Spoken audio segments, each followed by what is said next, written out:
Corona virus तेजी से फैल रहा है और हमसे जुड़े कई लोग मर रहे हैं। अस्पतालों में तनाव है, इसे समझदारी से कैसे संभाला जाए?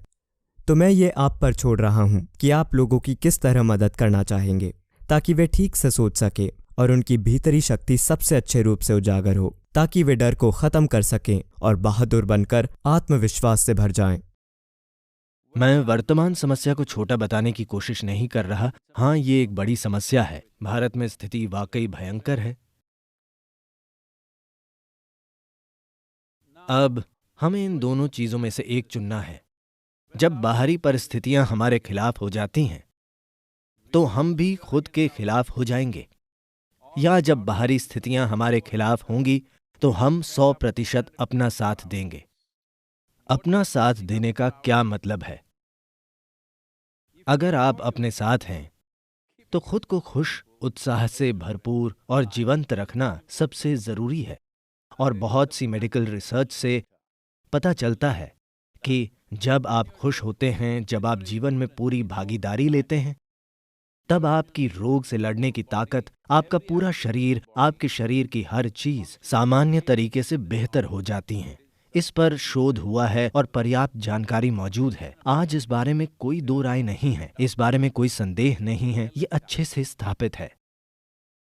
तो हमें एक जरूरी बात समझनी चाहिए कि फिलहाल सभी उदासी और प्रलय की बात कर रहे हैं। उनका तर्क ये है कि कई लोग दुखी हैं तो मैं भी वैसा ही बनकर दुखी हो जाता हूं। ये कोई हल नहीं है। आपको अपना मन बनाना होगा कि आप समाधान का हिस्सा बनेंगे या फिर समस्या का। अगर 10 लोग दुखी हैं और आप भी दुखी हो जाते हैं तो आप समस्या का हिस्सा हैं। अगर 10 लोग दुखी हैं और आप किसी तरह से उनके और अपने लिए माहौल को हल्का बना पाएं तो आप एक स्तर पर समाधान का हिस्सा हैं।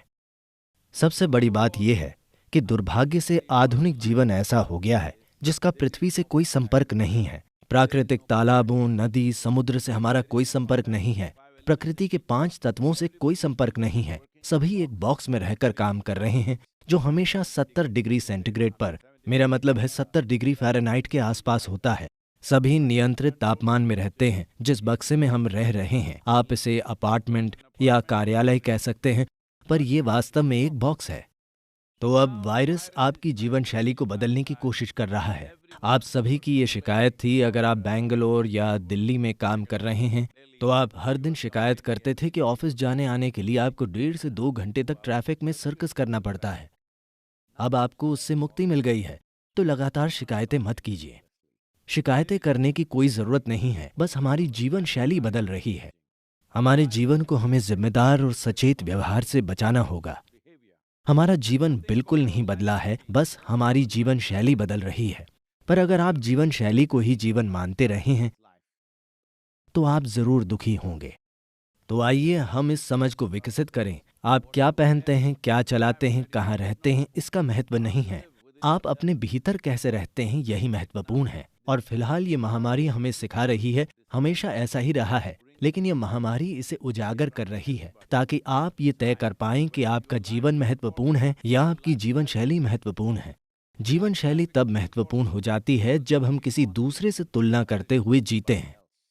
जब आप किसी और की तुलना में थोड़ा बेहतर जीना चाहते हैं, आप किसी दूसरे से अधिक पाना चाहते हैं, आप हर तरह से बेहतर होना चाहते हैं, आपके आसपास के लोगों से बेहतर। Let's leave this silly way of existence.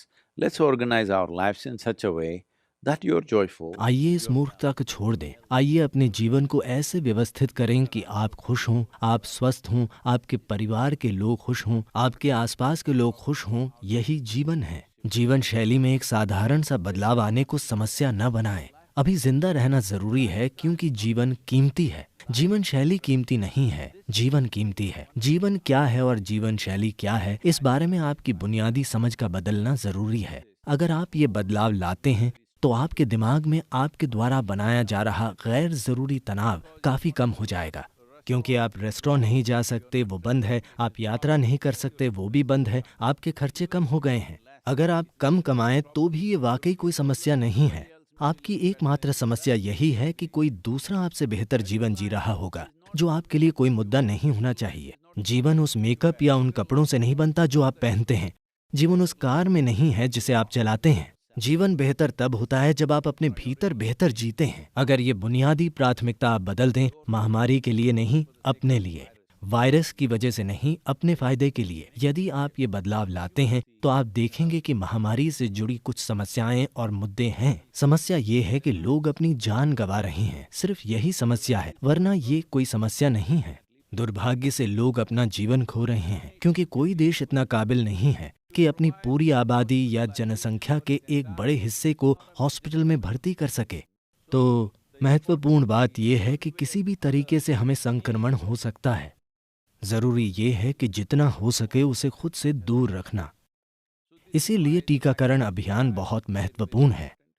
टीकाकरण एक अंतिम समाधान नहीं है, पर टीकाकरण समस्या को टाल देता है। समस्या को टालने से चिकित्सा संस्थानों और बुनियादी ढांचों पर ज्यादा दबाव नहीं पड़ेगा और इससे मृतकों की संख्या को काफी नीचे लाया जा सकता है। लोगों का मरना जरूरी नहीं है, पर महामारी के दौरान आप सभी को ये बुनियादी जिम्मेदारी लेनी चाहिए। आपको ये प्रतिबद्धता लेनी चाहिए कि मैं संक्रमित नहीं होऊंगा।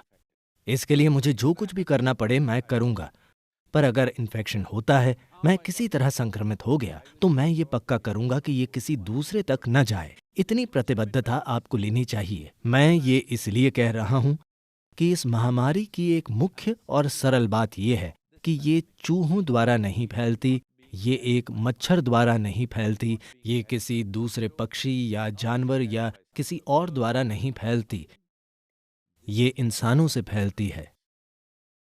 क्योंकि सिर्फ हम इस वायरस को फैलाते हैं, तो सबसे सरल समाधान ये है कि हम कुछ प्रोटोकॉल बनाए रखें ताकि हम इसे न फैलाएं।